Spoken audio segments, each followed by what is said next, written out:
Whoa. I'm running short of words right now, but I cannot afford this because I have to speak. Thank you so much for all the love, for all the warmth. Thank you for accepting me. Thank you very much.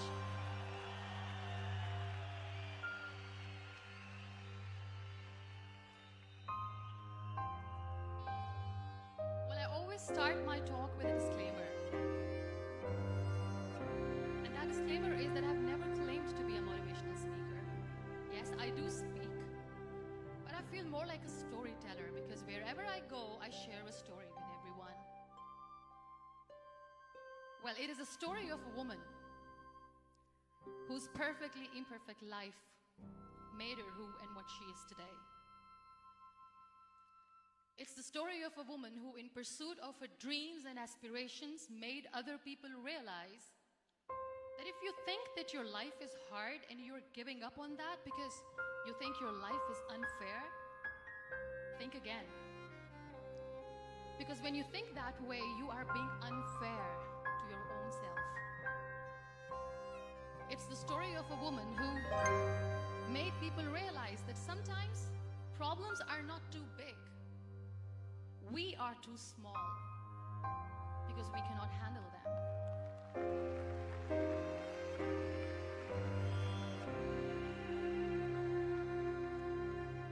It is the story of a woman who with time realized the real happiness doesn't lie in success, money, fame. It lies within. Real happiness lies in gratitude. So I am here and I'm going to share the story of that woman. That is my story. The story of gratitude.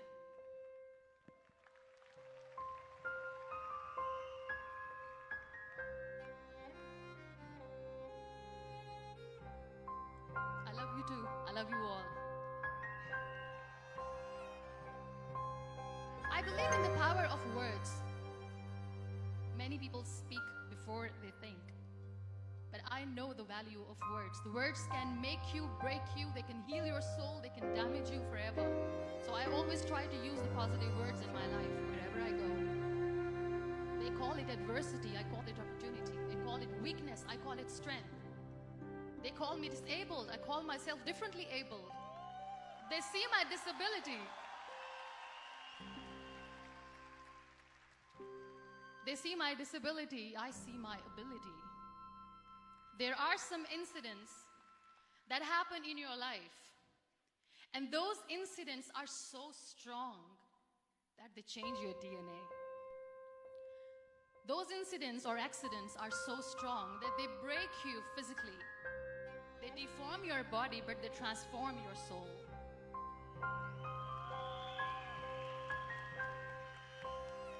Those incidents break you, deform you, but they mold you into the best version of you. And the same thing happened to me. And I'm going to share what exactly happened to me. I was 18 years old when I got married. And this thing I'm sharing for the very first time on an international level. I was 18 years old when I got married. I belonged to a very conservative family, a Baloch family, where good daughters never say no to their parents. My father wanted me to get married. And all I said was, if that makes you happy, I will say yes. And of course, it was never a happy marriage. Just about after 2 years of getting married, about 9 years ago, I met a car accident. Somehow my husband fell asleep and the car fell in the ditch. He managed to jump out, saved himself. I'm happy for him. But I stayed inside the car and I sustained a lot of injuries. The list is a bit long. Don't get scared. I'm perfectly fine now. Radius ulna of my right arm were fractured. The wrist was fractured. Shoulder bone and collarbone were fractured. My whole rib cage got fractured. And because of the rib cage injury, lungs and liver were badly injured. I couldn't breathe. I lost urine and bowel control. That's why I have to wear the bag wherever I go. But that injury that changed me and my life completely as a person and my perception towards living my life was the spine injury. 3 vertebrae of my backbone were completely crushed, and I got paralyzed for the rest of my life. So this accident took place in a far-flung area in the outskirts of a very small province, Balochistan, where there was no first aid, no hospital, no ambulance. I was in the middle of nowhere in that toppled car. Many people came to rescue. They gave me CPR. They dragged me out of the car. And while they were dragging me out, I got the complete transection of my spinal cord. And now there was this debate going on. Should we keep it here? She's going to die. Where should we go? There is no ambulance. There was this 4-wheeler Jeep standing in the corner of the street. They said, put her in the back of the Jeep and take her to the hospital, which is 3 hours away from this place. And I still remember that bumpy ride. I was all broken. They threw me at the back of the Jeep and they rushed me to the hospital. That is where I realized that my half body was fractured and half was paralyzed.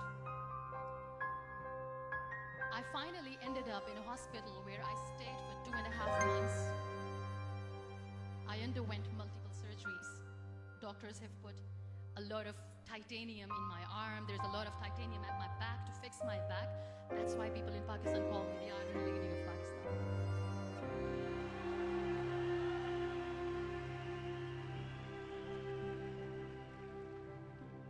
Sometimes I wonder how easy it is for me to describe all this all over again. And somebody has rightly said that when you share your story and it doesn't make you cry, that means you have healed.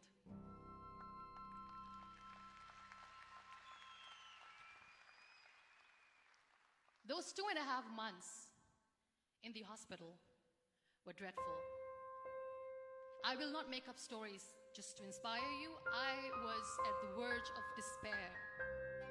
One day, doctor came to me and he said, well, I heard that you wanted to be an artist, but you ended up being a housewife. I have a bad news for you. You won't be able to paint again because your wrist and your arm are so deformed, you won't be able to hold a pen again. And I stayed quiet. Next day, doctor came to me and said, your spine injury is so bad, you won't be able to walk again. I took a deep breath and I said, it's all right. The next day, doctor came to me and said, because of your spine injury and the fixation that you have in your back, you won't be able to give birth to a child again. That day, I was devastated. I still remember, I asked my mother, why me? And that is where I started to question my existence. Why am I even alive? What's the point of living? I cannot walk, I cannot paint, fine, I cannot be a mother. And we have this thing in our heads, being women, that we are incomplete without having children. I am going to be an incomplete woman for the rest of my life. What's the point? People are scared. They think I will get divorced. What is going to happen to me? Why me? Why am I alive? We all try to chase this tunnel. We all do this because we see light in the end of the tunnel, which keeps us going. My dear friends, in my situation, there was a tunnel that I had to roll on, but there was no light. And that is where I realized that the words have the power to heal the soul. My mother said to me, this too shall pass. God has a greater plan for you. I don't know what it is, but He surely has.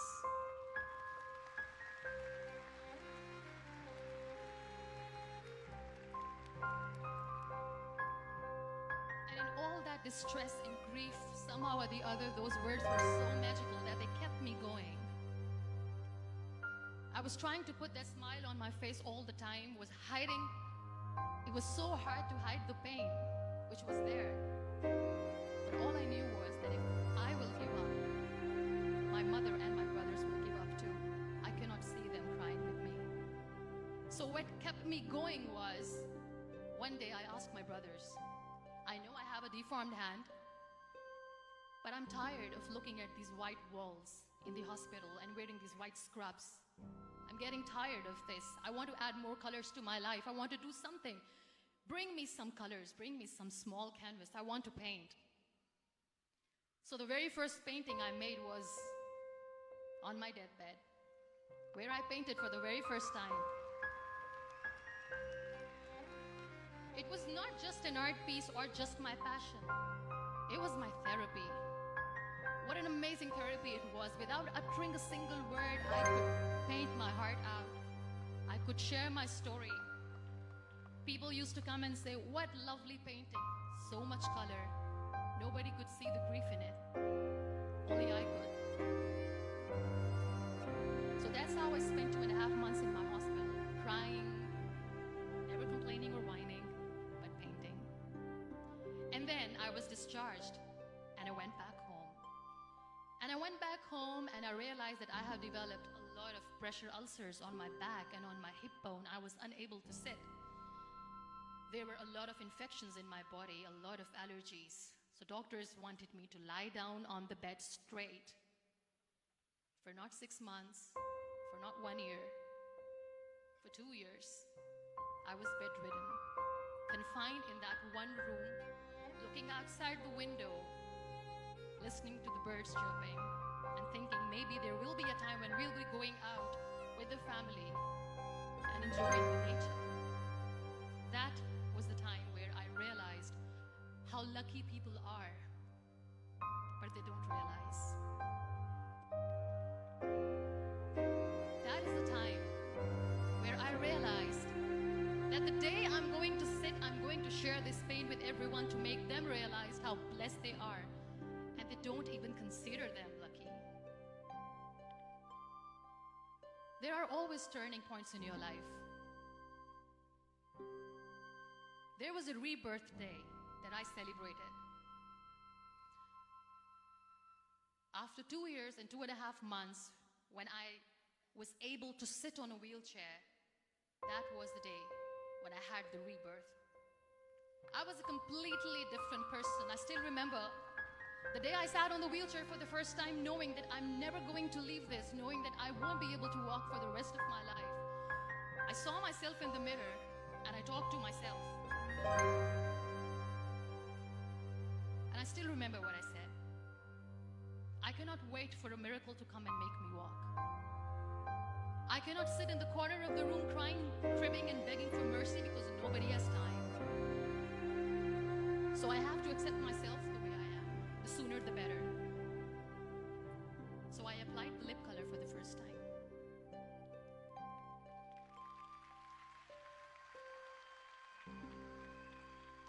And I erased it. And I cried. And I said, what am I doing?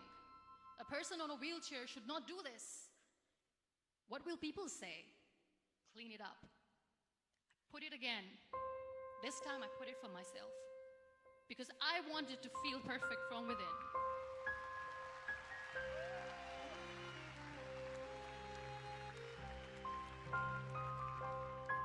And that day I decided that I'm going to live life for myself.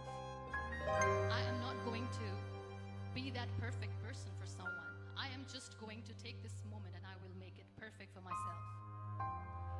And you know how it all began? That day I decided that I'm going to fight my fears. We all have fears. Fear of unknown, fear of known, fear of losing people, fear of losing health, money. We want to excel in career, we want to become famous, we want to get money. We are scared all the time. So I wrote down one by one all those fears. And I decided that I'm going to overcome these fears one at a time. You know what was my biggest fear? Divorce. I couldn't stand this word. I was trying to cling on to this person who didn't want me anymore, but I said no. I have to make it work. But the day I decided that this is nothing but my fear, I liberated myself by setting him free. And I made myself emotionally so strong that the day I got the news that he's getting married, I sent him a text that I'm so happy for you and I wish you all the best. And he knows that I pray for him today.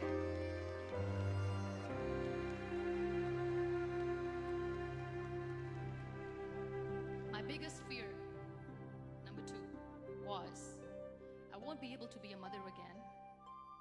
And that was quite devastating for me. But then I realized there are so many children in the world, all they want is acceptance. So there is no point of crying, just go and adopt one. And that's what I did.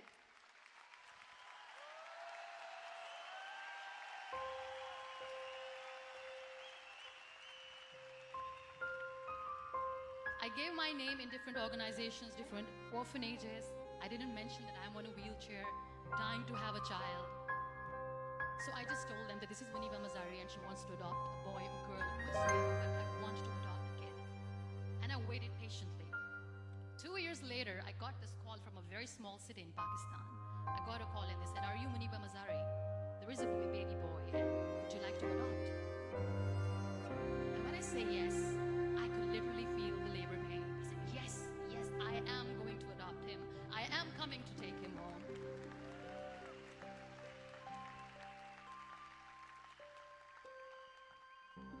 And when I reached there, the man was sitting and he was looking at me from head to toe. And in back of my head, I kept thinking that, oh my God, he's going to say she's on the wheelchair. She doesn't deserve it. How is she going to take care of him? And I looked at him and I said, "Do not judge me because I'm on the wheelchair." But you know what he said? He said, "I know you will be the best mother of this child. You both are lucky to have each other."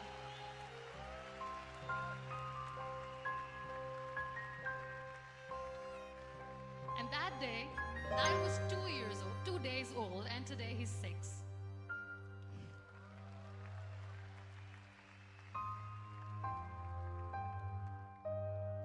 You'll be surprised to know another bigger fear that I had in me. It was facing people. I used to hide myself from people. When I was on bed for 2 years, I used to keep the door closed. I used to pretend that I'm not going to meet anyone, tell them that I'm sleeping. You know why? Because I couldn't stand that sympathy that they had for me. They used to treat me like a patient. When I used to smile, they used to look at me and say that, "You're smiling, are you okay?"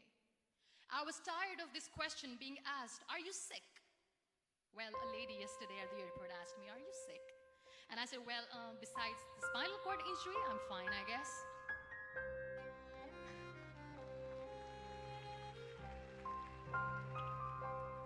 But those are really cute questions. They never used to feel cute when I was on the bed.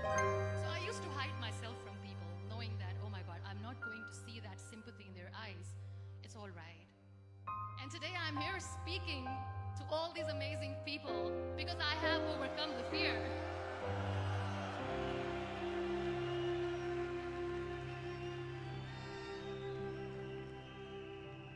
You know, when you end up being on the wheelchair, what's the most painful thing? That's another fear that people on the wheelchair, or the people who are differently abled, have in their hearts, but they never share. I'll share that with you. The lack of acceptance. People think that they will not be accepted by the people because we, in the world of perfect people, are imperfects. So I decided that instead of starting an NGO for disability awareness, which I know will not help anyone, I started to appear more in public. I started to paint. I always wanted to. I have done a lot of exhibitions. I'm Pakistan's first wheelchair-bound artist. I have done a lot of modeling campaigns, different campaigns, brands like Tony and Guy.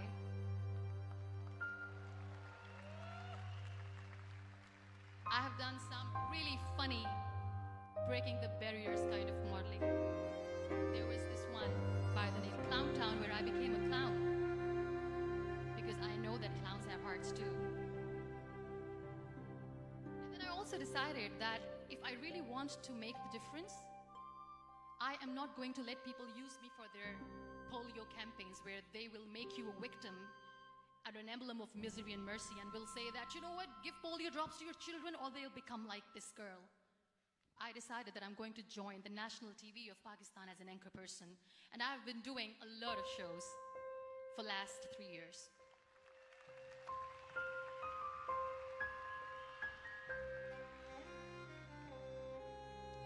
So when you accept yourself the way you are, the world recognizes you.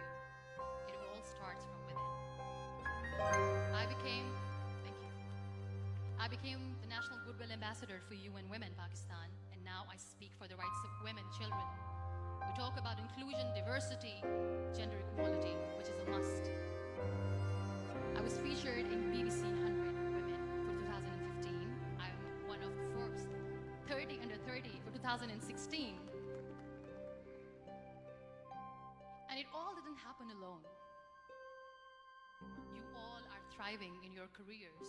You have bigger dreams and aspirations in life. Always remember one thing. On the road to success, there is always we, not me. Do not think that you alone can achieve things. No. There is always another person who is standing behind you, maybe not coming on the forefront, but behind you, praying for you and supporting you. Never lose that person. Never.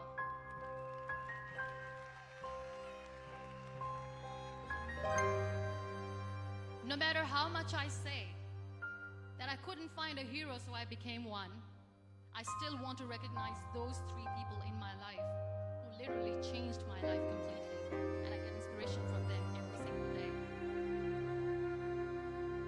Waleed Khan. Many people know about the terrorist attacks in Pakistan. We have lost many people. And I'm sharing this with a very heavy heart because we actually have lost a lot of people in this huge turmoil of terrorism. These people are barbarians. They do not see people. They're even worse than animals. They have killed people in mosques. They have killed people in churches, temples, even in schools.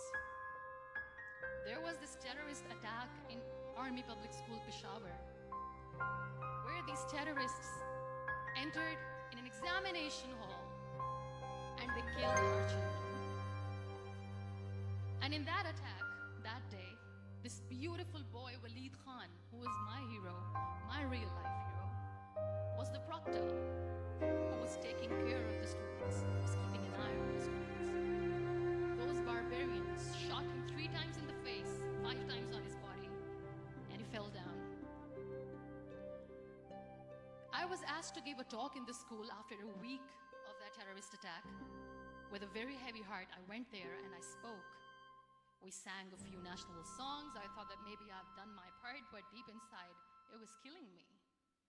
I could see children injured. I could see children sitting on the wheelchairs looking at me wondering, what next?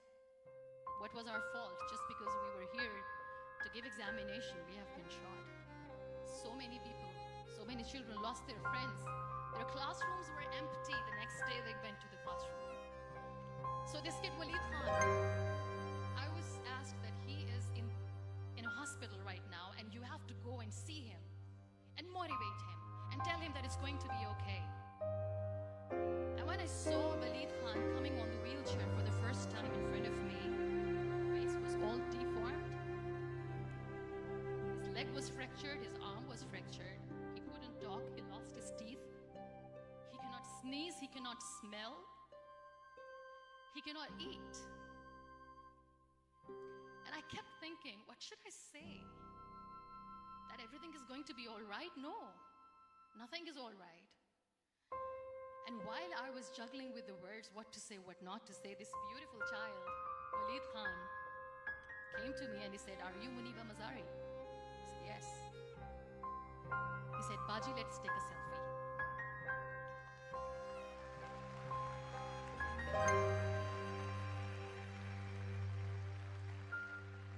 And with that beautiful, toothless smile of Waleed Khan, we took that beautiful selfie that I still have with me. I don't share that here because he was in a very bad shape that time. And that is where I realized that when I was thinking too much about his deformities, he's happy with himself. He doesn't even care.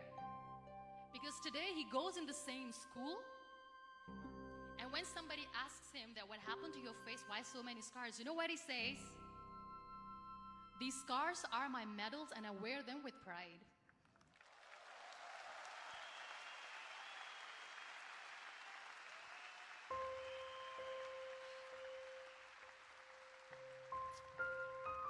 And how beautifully he says the terrorists wanted me not to study. I am going to study. I will become a doctor one day. And this is my way of taking revenge from those terrorists. Another real life hero, of course, my son. His name is Nile, N-I-L-E, River Nile. I learned so much from this kid. The first and foremost thing is patience. How to be patient when you know that your mother cannot walk, when you know that your mother is different from the other women, when you know that your mother cannot go out and play with you. How to stay calm. He loves football. And when we got the very first football, he was 4 years old. He was super excited. I still remember he came in the room and he said, "Mom, let's play football." And he kept the ball in my feet. And he said, "Let's kick it." And that day I felt disabled. I said, "I cannot kick the ball." And I was down with the same face. He looked at me and he said, "Well, that's all right. Your legs are not working, but your hands do. Let's play catch the ball."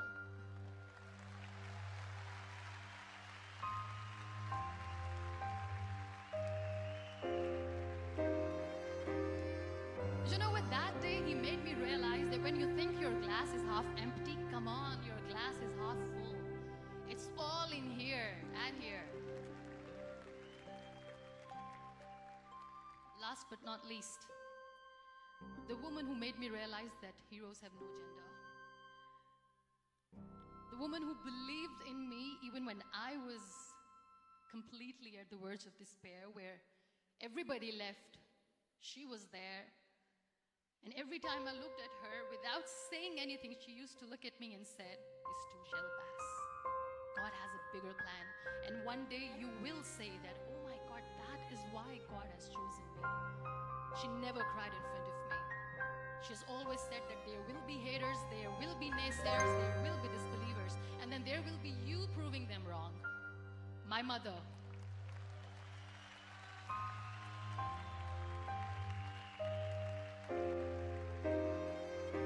Whatever I am today, I'm nothing without her.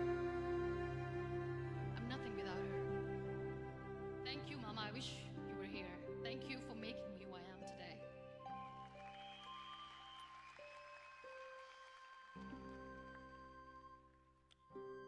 You know what? We human beings have a problem.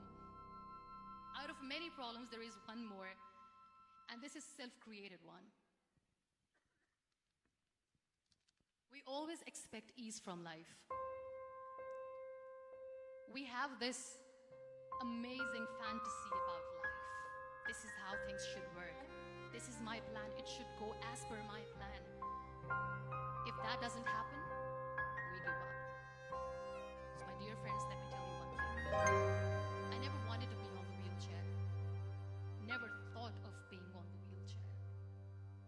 I was always aspiring to do bigger things, but had no idea that for that I have to pay the price to be where I am today. It's a very heavy price. This life is a test and a trial, and tests are trials are never supposed to be easy. So when you're expecting ease from life, and life gives you lemons, then you make the lemonade, and then do not blame life for that, because you were expecting ease from a trial. Trials make you a stronger, better person. Life is a trial, and with time you realize that.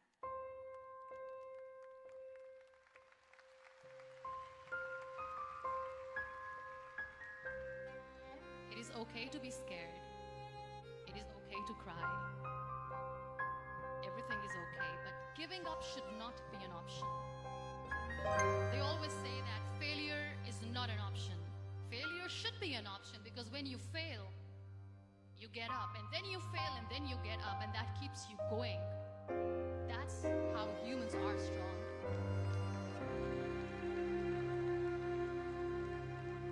Failure is an option, should be an option, but giving up is not. Never. We have this thing in minds. We call it perfection. We want everything perfect. We want ourselves to be perfect. There is this image in our head about everything. Perfect life, perfect relationships, perfect career, perfect amount of money that we need to earn no matter what. Nothing is perfect in this world. We all are perfectly imperfect, and that is perfectly all right. That's all right. You were sent here not to become the perfect people. Those people who tell you how to be perfect. Fight this fear of looking imperfect. I used to be perfect. I still remember. I got this compliment years ago when I used to walk. Oh my God, look at you. What you wear? What you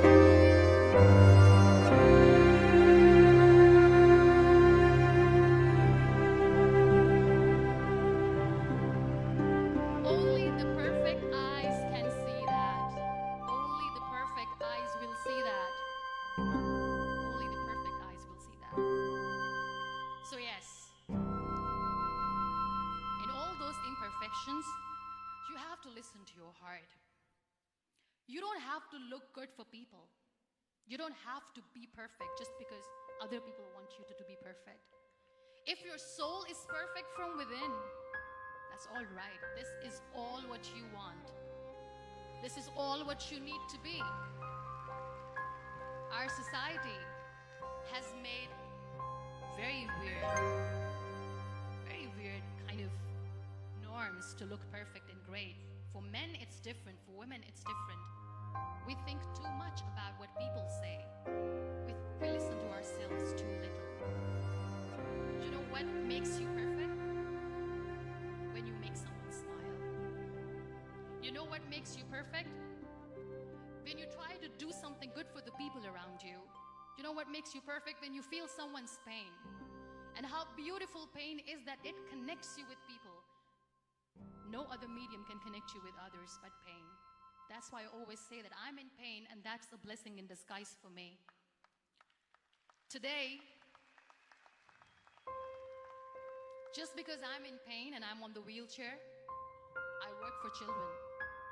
Being the head of CSR for a company, we conduct medical camps in far-flung areas of Pakistan where so many kids die because they don't have medical facilities. And I personally believe just because they cannot afford to live doesn't mean we let them die. So we give them money, we give them medical treatment, we try to heal their wounds, physical and emotional. And I also work for the beautiful people, we call them third gender, the transgender community of Pakistan. You know what connects me with them? All my imperfections. When I go and I hug them, they never judge me. And this very good friend of mine, her name is Bijli. Bijli means electricity. She calls herself electricity. And I said, are you electricity? She says, no, I'm lightning. I'm as strong as lightning. Because we have very bad power outage, so she doesn't want me to call her electricity. So she says, I am very strong. I'm thunder, I'm lightning. She came to me, and the first time I hugged her, she said, you are just like me. And I said, yes, I am like you. Because to people, we are so imperfect. So how beautiful these imperfections are, that because of these imperfections, you can connect with people. Then why are we all running after being perfect? What's the point?